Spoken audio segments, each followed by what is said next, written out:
కామాక్షి పరదేవత అంటే ఎవరో చెక్కిన విగ్రహం అనుకునేరేమో, అదొక పరమాద్భుతం. ఎందుకంటే విగ్రహాన్ని మొన్న మేము గోపాలకృష్ణ గారు అందరూ వెళ్ళినప్పుడు నేను అక్కడ చెప్తుంటే ఇంతలో శాస్త్రి గారు వచ్చారు, శ్రీకార్యం.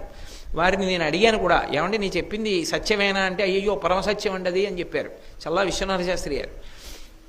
ఎక్కడైనా దేవాలయంలో విగ్రహం చేస్తే కింద నుంచి రంధ్రం పెట్టి గురుజులోకి దింపుతారు, విగ్రహం కదలదిహ. ఒక్క కంచిలో ఉన్నటువంటి కామాక్షి పరదేవత విగ్రహం మాత్రం దేనికి అంటుకుని నిలబడదు. దానికి కింద దేని ఆధారపీఠం లేదు.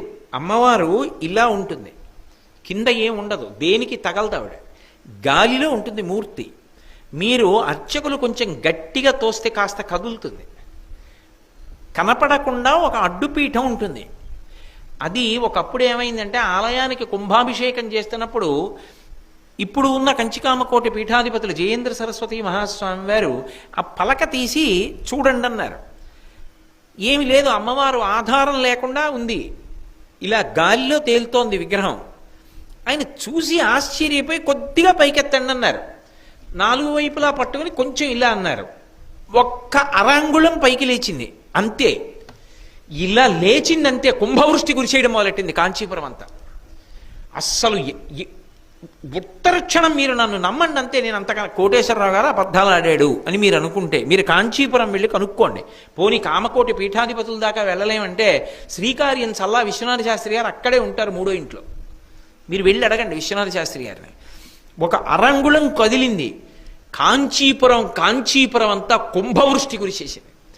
ఎంత కుంభవృష్టి అంటే మనిషికి ఎదురుగుండా ఉన్నది కనపడలా, అంత వాన పడిపోయి కొద్ది నిమిషాల్లో కాంచీపురంలో కామాక్షి దేవాలయం వెనకాల ఉన్నటువంటి కోనేరు నిండిపోయింది. అంత లోతుగా ఉంటుంది కోనేరు నిండిపోయి వరదొచ్చింది. పరిగెత్తుకొచ్చి పీఠాధిపతులకి చెప్పారు, అయ్యా వెనక కోనేరు కూడా నిండిపోయిందని. ఒరే కిందకి పెట్టేయండి అన్నారు.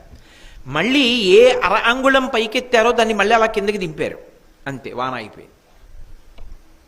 ఇది యథార్థంగా జరిగింది ఈ మధ్యనే కుంభాభిషేకం జరిగినప్పుడు. కామాక్షి పరదేవత ఏ పీఠం మీద కూర్చుని ఉండదు ఆ తల్లి, అలా లేచుంటుంది. ప్రపంచం మొత్తం మీద అటువంటి తల్లి లేదిహ. ఎందుకంటే ఆవిడ సజీవమైనటువంటి తల్లి, అదేదో విగ్రహం కాదు. అందుకే కన్నులు ఇక్కడి నుంచి ఇక్కడికి తిప్పు